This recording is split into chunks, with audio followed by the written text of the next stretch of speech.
Hello, I'm Javier Hakeem, and this is Harking Back, a podcast about the pop culture of a lifetime. Whose life? Mine. I'm going back through every year I've been alive and finding what was going on in that year. And this week we are looking at 2001. 2001, I was 19. 2001 was my first year of university. Some people like to do a gap year. I had no real desire to travel. I feel like I'd gotten to experience a very different life when we go back to Nicaragua every few years and spend about a month there every time over Christmas. Of course, it was on a family holiday, but I definitely saw a different part of the world for sure. Oh God, I'll never forget.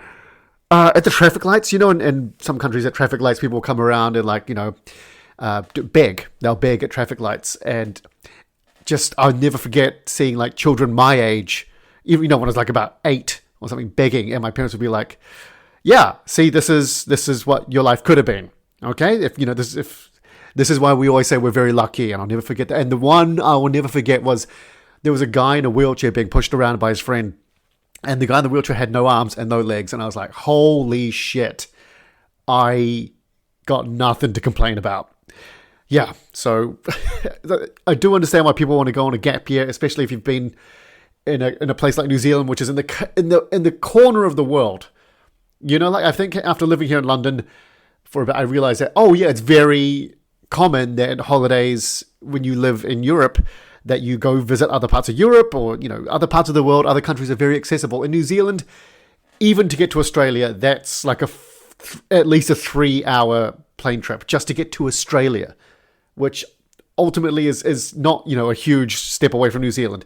So when I got to that point where most people would do a gap year, I was like, okay, I think I've seen things. And if anything, seeing children that are begging and stuff, I was like, yeah, I just want to get on with it and get to university and start, I don't know, making money. I don't know. I don't really think I had a clear drive back then.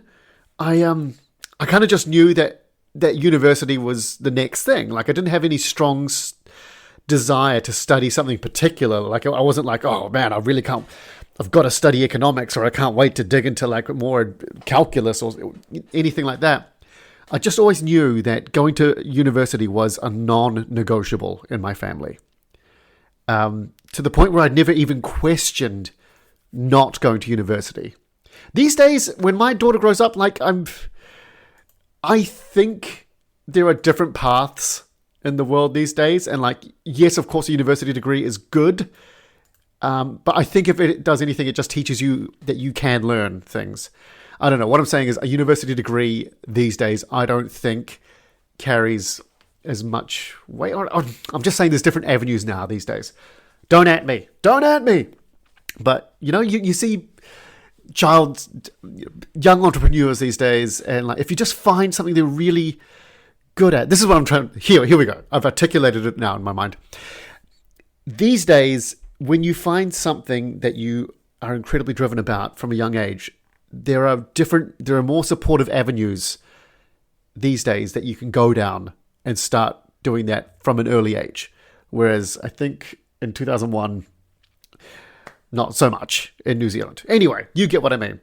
What did I study in university? I studied quite a broad range in my first year. I studied kind of commerce-y papers and IT papers. I eventually got a computer science degree. Can you believe it? And every time I told anyone that I had a computer science degree, they'd always be like, "Oh, this is going wrong with my computer. Can you fix it?" I'd always be like, "I'm much more about the kind of theory of engineering projects with software rather than finding out why your Wi-Fi is not working." Yeah, it was. I can't believe I've got that degree. I've still got it. I still got it. They didn't strip me of it. Anyway, I remember in 2001, I got into the comedy club at university. That was fun. The drama society at uni, it was great. And also I was going to the court jester improv classes at the Court Theatre, the Christchurch's professional theatre company, on Wednesdays. If you listened to last week's episode, or the 2000 episode, where I auditioned essentially, or I was chosen from the high school competitions to be part of the jesters show at Scared Scriptless, and from there they choose new jesters. I didn't get chosen, but I still went along to their Wednesday classes because I was new to this improv thing. But boy, did I want to eat it up. I wanted to eat it all up. Right, let's have a look at the video games that came out in 2001, or the video game industry in 2001. What's happening in 2001 in terms of gaming? Nintendo released the Game Boy Advance and the GameCube this year, but nothing can take away from the biggest release of the year, and that is Xbox. I was there. Xbox. I was going to say Xbox One, but then that's the latest one. They really shat the bed with the naming of these consoles. Xbox, the original Xbox, developed by Microsoft as a defensive response to PlayStation. I mean, they saw that Microsoft were like, hey, we make PCs, so we want this in everyone's lounge, and was maybe thinking like, well, okay, maybe computers could start to be like, the next big thing to rival TVs. And then they see PlayStation come out, and they can see that it's going to play games and CDs and DVDs, and they see this as a big threat, like, oh God, this could be a threat to us. And so they come up with Xbox. Funny thing about Xbox is Xbox was actually the holder name. They were supposed to come up with a different name, so they just called it Xbox. That was like the working title, until they realized that in testing that it was doing better than their other names. The term Xbox actually comes from shortening DirectX box. DirectX is the software graphics plug-in driver thing that you would use for PC gaming. Can you tell I've got a computer science degree? It's the thing that makes the graphics go on your computer. So Xbox comes out in 2001. Who would have thought Microsoft, especially Microsoft, who seem to, like, everyone will take their operating system, but everything else they do, they're like, Microsoft, no thank you. Remember they came up with the Windows Phone and the Zune and Bing and everything else Microsoft seems to do that everyone's just like, no thanks. But Xbox, they came to play. No pun intended. They had an ad for Xbox that was banned in the UK. I don't know if you remember it. The ad goes with a mother gives birth, but she gives birth so violently the baby shoots out into the air. It's like a person being shot out of a cannon. Enjoy that little image in your head. Anyway, so the baby's flying through the air, and then it starts aging into a child as it's still flying through the air, and then it becomes a teenager, an adult, and then it turns into an old man, all while flying through the air and screaming. And then it lands in a grave, and the title comes up and says, "Life is short, play more." That got banned in the UK. More of this kind of ad, please. The ones that just kind of, you're watching it for the first time, and it's a kind of ad where if you're mid-bite in something and you watch this ad, like, you just suddenly realize by the end of it you have not chewed. You've just kind of frozen watching it. More of that. If you remember Xbox One, I might call it Xbox One, the original Xbox, the first controller was chunky. It was huge. Like, it handled like a shoebox with buttons. And I was 19 at this point. There was no, I could barely get my hands around this. I mean, but I do have little Chinese hands. I know that. When I started playing guitar, I was like, but my hands are tiny.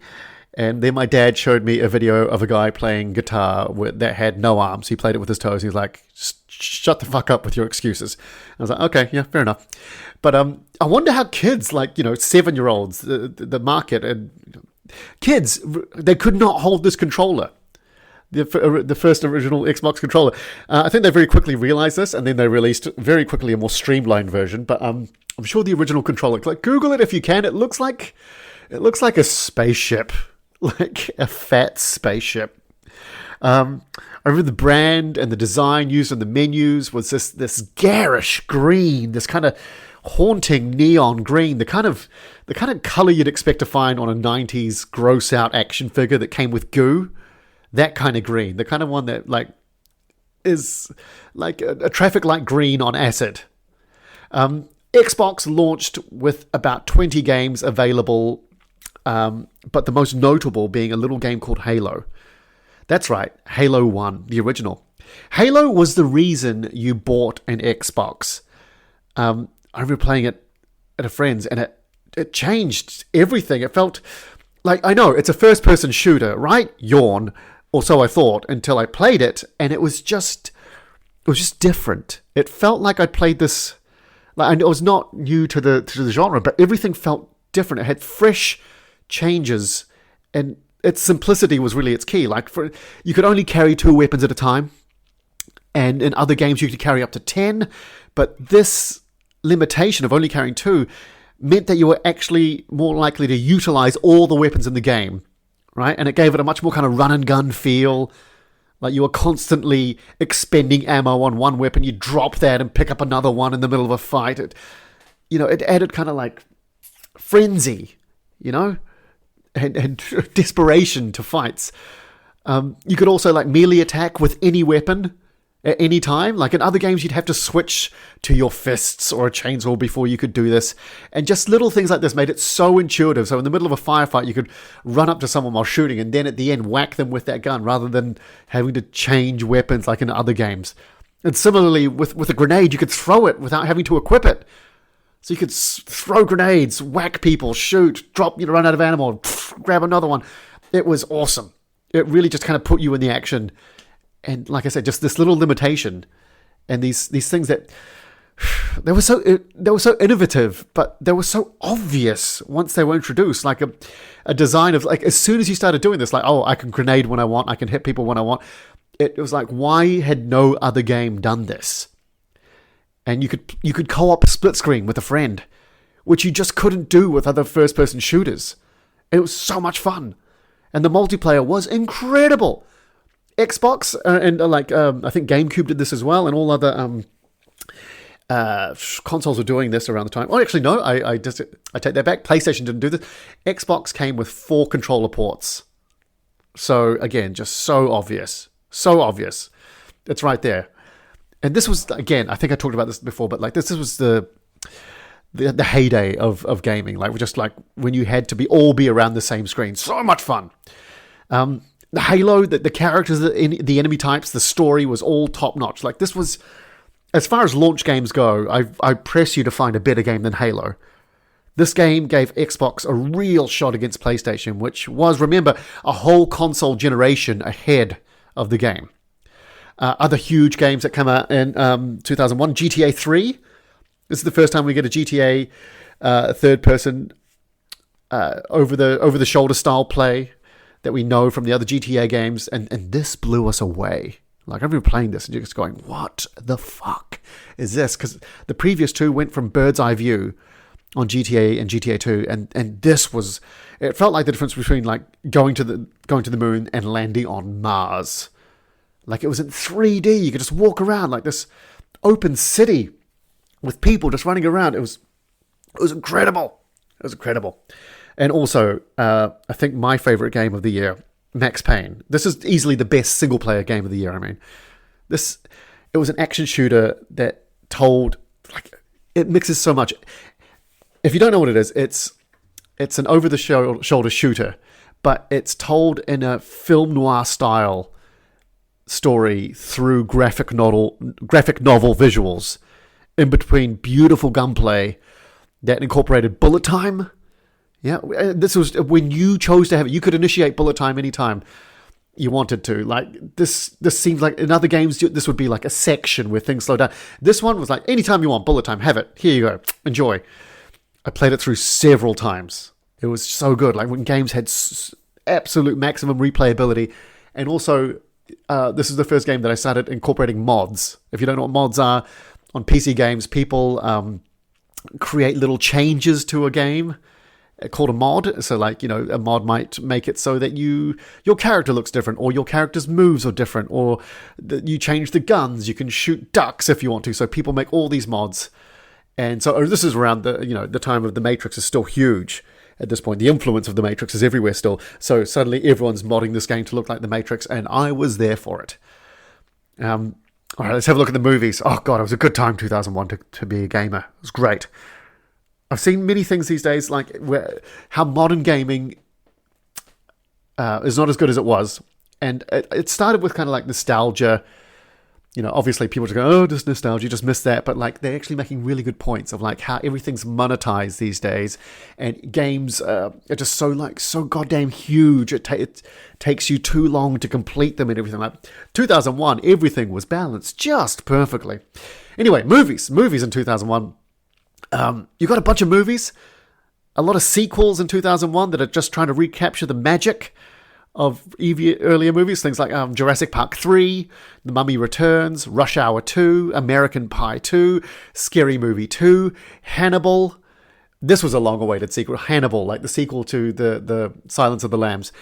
I remember my dad was a huge Silence of the Lambs. And actually, he was more of a Hannibal Lecter fan, and he made a very good point. He was like, son, do you know what's crazy about Hannibal Lecter?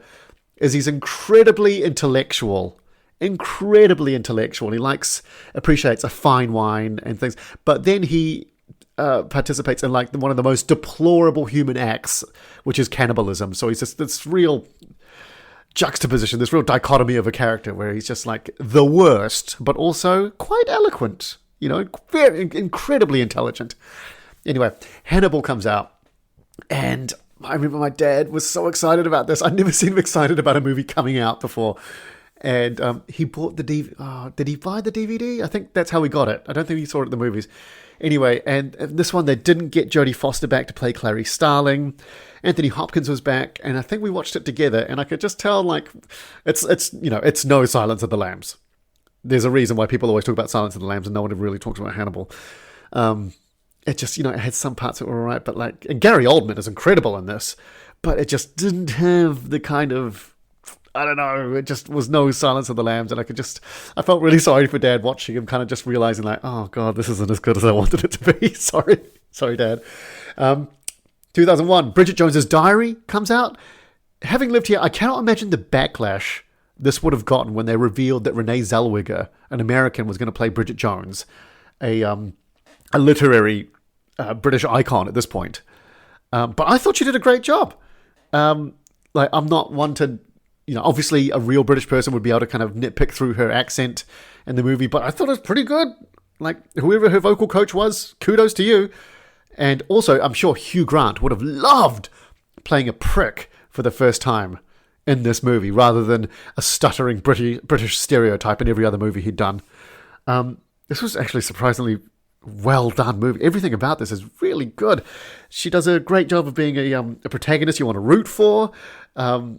Hugh Grant is charismatic and what I'm looking for, seductive in it, and Colin Firth does a great job of being just Colin Firth. The fight in this movie between Colin Firth and Hugh Grant is one of the best moments in British cinema, where you get give me two middle-class white men that can't fight to fight in the middle of the street, and sweet Jesus, they turned water into wine. I mean, that was such a joy to watch, like, and hilarious, and also thrilling.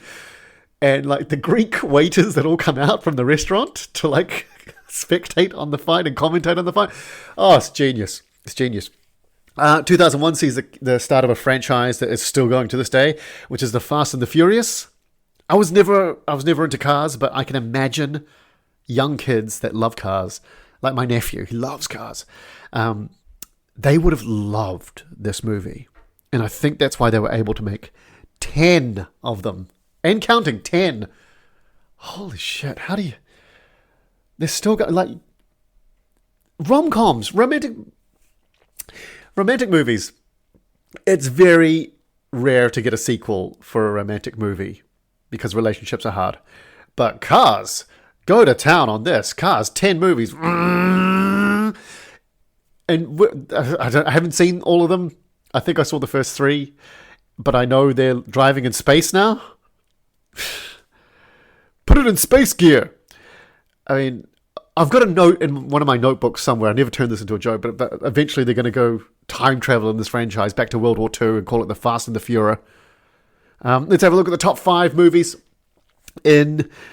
I just threw that joke out there, and I actually paused for laughter, which I'm sure there was none. Anyway, the top 5 movies in 2001. At number 5, Ocean's 11. Do you remember when heist movies were just fresh and original before they became overdone parodies of themselves? Ocean's 11, star-studded cast heist movie before we got sick of heist movies.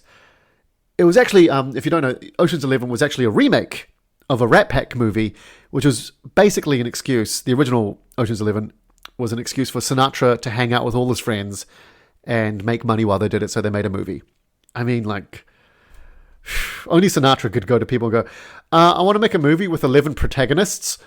And they went, you're Sinatra, you can do whatever the fuck you want, and we'll still make money. Go for it. This was Ocean's 11, the remake with George Clooney and Brad Pitt. It was a very fun movie because it still felt fresh and stylish. Don Cheadle is famous for his London accent in this, and you know how before I was like, Renee Zellweger's accent in Bridget Jones' Diary, I thought it was pretty good. Don Cheadle's not great.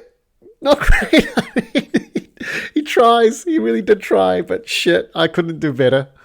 I've had a couple of times recently where my agent sent through a self-tape, you know, when you got to film yourself doing an audition piece, and they're like, can you do a UK accent? And I'm like, I can do all of them in one sentence if you'd like. Funnily enough, I think what happened with Don Cheadle's accent in this is he just tried too much. I think if he pulled it back a touch, it would have been a lot better. Let that be a lesson. Never go full geezer. Never go full London. At number 4 is Shrek. DreamWorks answer to Toy Story, and it is amazing. Shrek, again, the launch of the franchise. The first one, I mean, the animation by today's standards, you can see it's a little dated, but it's not horrendous. It's still very watchable. The humor in this is fantastic because the cast are hilarious. You've got Mike Myers, you've got Eddie Murphy, John Lithgow, who I think is the funniest. Lord Farquaad is so goddamn funny in this. Some of you will die, but that is a risk I am willing to take. It's so good. And Cameron Diaz, who has fantastic comedic chops in this. Here's the thing. It's really funny, and I've recently watched this with my daughter, and we were both laughing out loud. Here's the thing I've picked up from having done kids' shows myself, and when I see family shows that hit the mark well. If you're doing a family show or movie, you've got to realize that the kids take their cues from their parents. All right? If the parents are into it, the kids probably will be too. If you make the adults laugh, the kids will laugh. Even if they don't quite understand the joke completely, they will just kind of laugh. They take, they imitate their parents. So you can have shows that are just for the kids, but parents get bored. But if you make it for the adults, if you pitch it a bit higher than the kids, you're going to get better returns, I think. And this movie makes the adults laugh. I mean, and they did a genius thing of utilizing the common ground of setting it in a classical fairy tale world. So suddenly you've got all these characters that are timeless. So everyone in the cinema knows it. So the kids know who Snow White is. The parents know who Snow White is. The grandparents know who Snow White is, and the Big Red Wolf, and all of them. So setting it in this world where everyone's familiar, no one has to be kind of brought up to speed of like, what is this universe? It's the fairy tale universe. And so when you see the three blind mice, when you see the gingerbread man, it's all instantly recognizable to multiple generations. And that's why this movie was very, very clever in setting it there. And then they can introduce an ogre character as their protagonist. And we get the tropes. We get that there's a princess being held captive by a dragon. Like, it all is familiar, yet it's got this new, modern, hilarious slant on it. And that's why it works. It's so good. At number 3, Monsters, Inc. My friend Paul, my best friend Paul from New Zealand, loves this movie. I mean, it's a bold choice. Let's make the movie about the scary things. I think, knowing my daughter, like when she was 4, if I'd said, do you want to watch a movie called Monsters, Inc.? It would have been a hard sell. Especially the opening scene in that where it is, the first 2 minutes of Monsters, Inc. is terrifying. And if that's your first impression, it's very hard for young kids.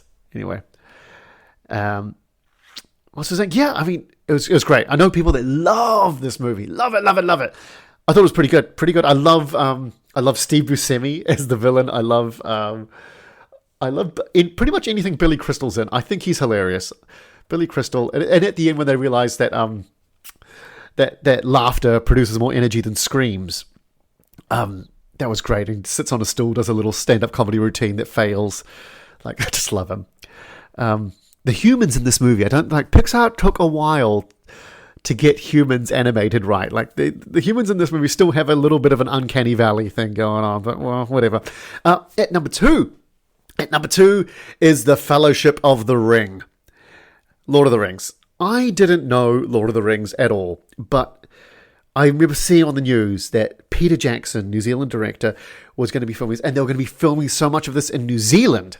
And I'd heard about the book, and I was like, this was around about February or something, March, and I was like, okay, I need to read this book. So when it comes out in December, I know, because I knew it was going to be a huge movie event, especially that it was, this was the first time like a huge movie was being filmed almost exclusively in New Zealand. And I knew I was not going to be able to escape it, and I knew it was a huge franchise, and I was like, I want to be a part of this. I want to get into this. I want to try it. So I started reading it, and I was enjoying it. Fellowship of the Ring. And my girlfriend's dad ruined it for me. Like, he'd read the book. Okay, spoiler alert if you haven't seen Lord of the Rings. But he's like, oh, what are you reading? I was like, oh, the Fellowship of the Ring. And he goes, oh, who's your favorite character? I said, Boromir. Right? Because he represents the ability for even the most noble of warriors to be corrupted by the ring. Look at me, I'm so philosophical. Anyway, I say Boromir, and he just goes, oh, okay, don't get too attached. And I was like, what? And then, I swear to God, he mimed getting shot by arrows as he left the room. And my girlfriend was like, Dad! I was like, cheers, mate. Thank you. I guess he didn't like me that much. So that was number 2. Can you believe what movie would have knocked Lord of the Rings off its pedestal, or stopped its meteoric rise? Harry Potter is number 1. Harry Potter and the Philosopher's Stone, or if you watch it in the US, the Sorcerer's Stone. There's a comedian, Russell Hicks, who does a great bit on why it was on how they released it in the US as the Sorcerer's Stone, about like how Americans, he's like, do you guys think we're too stupid to understand what a philosopher is? The short answer is, yeah, that's why they changed it, mate, because no one could handle philosopher out there. I never saw the Harry Potter movies. I think when it came out, I was like, again, I know this is going to be a huge franchise, and I was like, I want to read the book before I watch the first movie, and I did read the first book, and I just thought, none of this, for lack of a better word, is cool for me. Like these franchises, anything else, like, I'm drawn to things, we are drawn to things that we find cool, right? Like, no one's getting into Star Wars because of the literature. You're getting into it because I like spaceships and laser swords and Jedis. I call it, like, that's why you get into it, right?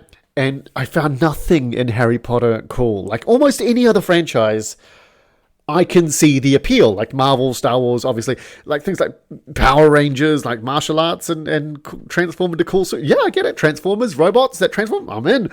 Even like My Little Pony, yes, I can see the appeal, But Harry Potter does zero for me. I don't know why. In games, I would always choose the archer or the barbarian. I would never play as the wizard. I don't know. I think I find something about magic. There's always just an out with magic. There's always just like, oh, there's a hidden spell that will save us, or this wizard could do this just cause magic. I always find it a bit lazy. Oh, magic could do this because of magic. And I think some franchises, that's kind of ruining some things. Like Doctor Strange and Marvel is just getting too, there's a spell for that. And Star Wars is getting just ridiculous, But the point is, I never got into Harry Potter. I can see kind of like why, if you're into wizards and stuff, like, yeah, this is the shit. Like, especially for people that were like, I'm a nerd, and like suddenly there's this place of like, hey, you're not a nerd. You just don't belong amongst these muggles. There's a place for you. Do you know what? There's a special school you can only get to via a secret train, and there'll be others just like you there, and you'll be put into subsections, and there'll be a special game that you'll enjoy. Like, I get it. I get the escapism there, but for me personally, a wand will never be as cool as like a lightsaber, This is me saying, I do appreciate the irony that me, being a massive nerd, is going like, who's into Harry Potter? I get it. The pot calling the kettle black, totally. Anyway, so those were the top 5 movies. But if you ask me what the best movie of 2001 is, it is Training Day with Denzel Washington and Ethan Hawke and Snoop Dogg and New Zealand actor who can play any ethnicity, Cliff Curtis. Heads up, he's Mexican in this one. The script is phenomenal. The cinematography is almost dreamlike in places. It almost feels like it's invoked from some of your dreams. The tension they build in several scenes will have you forgetting to breathe. And the acting is insane. I mean, the fact that Ethan Hawke is nominated for an Oscar and Denzel Washington wins the Oscar on this one, that just speaks on that. I mean, it's so good. It's so good. Oh. Anyway, I didn't watch it until I only watched it about 5 years ago. I'd never really heard about it. And then I watched it with a friend. I was like, holy shit, where has this movie been? It was amazing. Go watch it. If you haven't seen it, do yourself a favor, go watch it. Let's have a look at the songs of 2001. Big songs of 2001. It Wasn't Me by Shaggy. It wasn't me. My cousin Hedman loved this song. Like every time you'd ask, that annoying thing where anytime you'd ask him anything, it'd be like, hey, dude, have you seen my, where I put my shoes? He'd just be like, it wasn't me. To the point where you just wanted to strangle him. Also, the funny thing about this song, is just complete denial of your infidelity in the face of bulletproof evidence. Look at the lyrics. Honey came in and she caught me red-handed, creeping with the girl next door. Picture this, we were both butt naked, banging on the bathroom floor. Is this a metaphor, guys? I don't know. It's like, it's pretty on the nose, isn't it? And Shaggy's response, it wasn't me. It wasn't me. Like, if Shaggy is your defense lawyer, you are fucked. Other big songs that come out in 2001, It's Been a While by Stained. Stained, when you need to wallow, accept no substitutes. Butterfly by Crazy Town, you know that one? Come my lady, come my lady, sugar. Never have I, this is a guilty pleasure of mine, never have I loved a song so much whilst simultaneously hating the band. Look at the music video. I mean, they're all absolute 90s cheeseheads in the worst sense. I mean, you look at it, if this band were being held hostage, you'd hang up on the terrorists. You've got who? Oh, so wrong number. Yep, don't worry, guys, all taken care of. Gary, my friend Gary, he hates this song. I don't know if he's like, I hate this song, but I secretly love it, or I actually hate this song. What else comes out in 2001? Follow Me by Uncle Kracker. Remember that? Follow me, everything is alright. What is with this? Like, it came out and then we heard Uncle Kracker just disappeared. I remember in that song there was a verse that I was like, this is promoting infidelity. Was it? How did it go? I'm not worried about the ring you wear, 'cause as long as no one knows, then nobody can care. You're feeling guilty, and I'm well aware, but you don't look ashamed, and baby, I'm not scared. That is totally... And then the song goes, Follow Me. This is like, if you need to entice someone into an affair with you, hey, I know you're married, but listen to verse 2, and then let me know what you think of that, all right? Destiny's Child in 2001 are having a great year. This year we get Independent Woman, we get Survivor, we get Bootylicious. I remember dancing along to Bootylicious in the clubs, yeah. When you were trying to dance close to women, I would hear this and go like, yes, I love this song. That sample, the start of Bootylicious, that I didn't know that that's a sample taken from another song, which is Edge of 17 by Stevie Nicks, which is a way better, like, knowing that now, when I hear Edge of 17, I'm like, this is a way better song. It goes on a bit long, but it's a way better song. Okay, number 5. Let's talk about top 5 songs of 2001. At number 5, I'm Real by J-Lo and Ja Rule. God, Ja Rule's reputation is just in the toilet after Fire Festival, isn't it? Number 4, Drops of Jupiter by Train. I think this is around the time of the rise of the sincere love song. You know, like, how did this song go? Now that she's back in the atmosphere with drops of Jupiter in her hair. Yeah, yeah, yeah. What genre is this? Is this soft rock? Is this indie? Anyway, if you know, let me know in the Discord. But lots of similar style songs come up in the next few years. Like this kind of style here, get ready, because a lot of it is coming.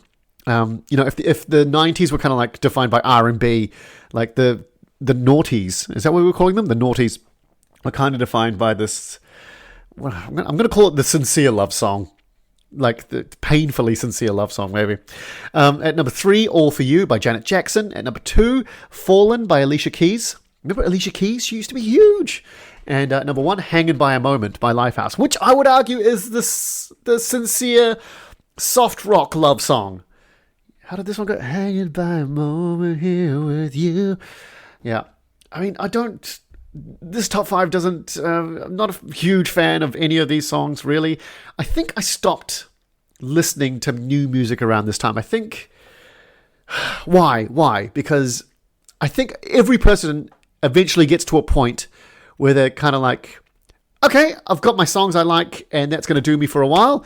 And then you just kind of stop listening to music. Like a bit like when you've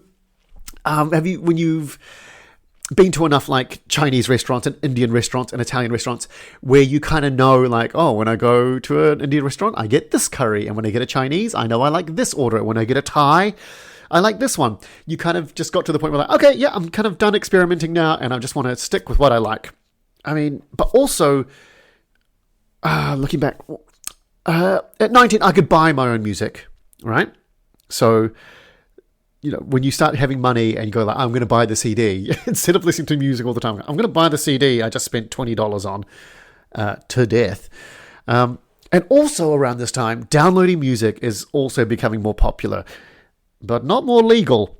But the point is, I think if 90% of my music listening at this point is taken up by stuff I already like, i.e. things I've bought or things that friends, not me, are downloading, then there's less room for to hear new things. Do you know what I mean? Anyway, so you're going to, I don't know, as we go through the noughties, I think there's going to be a lot of songs where I'm like, what was this? Like, to give you an idea of how out of touch I was, remember when Gangnam Style came out in whatever year it was it 2011, whatever? We'll get there. And it had been a huge hit for about at least 6 months. My friend Dan Bain, who is my go-to in alternative cultures for things, he mentioned it, and I was like, what? And he was like, Gangnam Style. And I was like, what are you talking about? And he was like, the song Gangnam Style. I have no idea what you're talking about. And he was like, how could you not have heard of this? And the fact that he was telling me something mainstream, explaining something mainstream to me, I was like, that's when I realized I am so out of touch. So out of touch. Anyway, Times Person of the Year in 2001 is Rudy Giuliani, because that big thing happened in 2001. Oh my God, Rudy Giuliani. Talk about a fall from grace. This was the guy that was the shining beacon that brought New York City through the dust of 9/11. And then he became crazy. And he became this bumbling, spineless, gibbering little weasel thing with teeth. And now he's just gone broke. He's gone broke. I heard on the news he had to give up some of his Yankees memorabilia. That's how broke he is. It was movie broke, where people are coming in and just picking his shit up and leaving. Good. How do you go from that, from being the savior of America to ugh, get him out of here. Sorry for that. What was going on in my life? In 2001, I did my black belt grading this year. I was doing karate, and I'd done a junior version of this. I'd been doing karate since I was 8. And when I was 13, I did a junior version of this black belt grading, because you weren't allowed to actually do this one until you were 18. But when I was 13, I did a junior version of that. But this was the real one. And I trained hard for this. I was training about 4 or 5 times a week for about 6 months leading up to this. And I was in my physical peak at 19. I would do karate classes about at least 3-4 times a week, and go running 3-4 times a week as well. I could run. I used to be able to run without knee problems. I could run for a long time, and my legs were fine. They were we're good. We can keep going if you want. And I was like, no, I've got to get to class. But my knee hurts right now. It hurts right now. Why? Because I used it. But I used to be able to run. Oh my God. I remember I could eat That was the trade-off. I was 19. I was training so hard. And the greatest thing about that was I could eat and I would devour stuff. The portions I was putting away. Oh, my God. I would eat healthily. Like I remember at university, I would take a sandwich from home. I was being healthy. But Friday was my cheat day. Sorry, I've just got a little tickle here. Friday was my cheat day. And at the university cafeteria, there were some wedges you could get. These, cooked wedges. And they would fill, it looked like a little bowl. It was like a tiny tray. Not a tiny tray. It was a tray. It was a big... Did I say tray? Trough. It was a trough of wedges. And then they'd slop on enough sour cream to drown a small mammal. And I remember it was $2.80. Or was it $3? Anyway, it was dirt cheap. And you got like 2 kilos worth of potato and sour cream to match. And I would just... I was not a pretty thing to look at. Like, if you saw me eating these wedges, you would immediately look away and maybe retch a little bit. Because I remember getting them, I'd just be so hungry. And you'd slop them through the sour cream, and by the end of it, you look like a toddler. You know how babies just eat? They just, shove food kind of in the general direction of their face? That's what I felt like eating these wedges, and they were, like, my treat of the week. And when I say I pigged out on them, you're lucky I was using my hands. I could have just shoved my face in that trough and just... My actual grading, my black belt grading, was one of the hardest things I think I ever did. I trained super hard for it.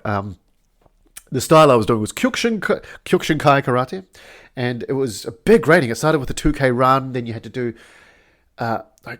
all the techniques and all these katas and combinations and everything, and then they had strength and strength trials and stuff like that. You had to do 100 push-ups, and this thing we had to jump over your belt 100 times forward and back, and it finished off with 40 bouts of fighting.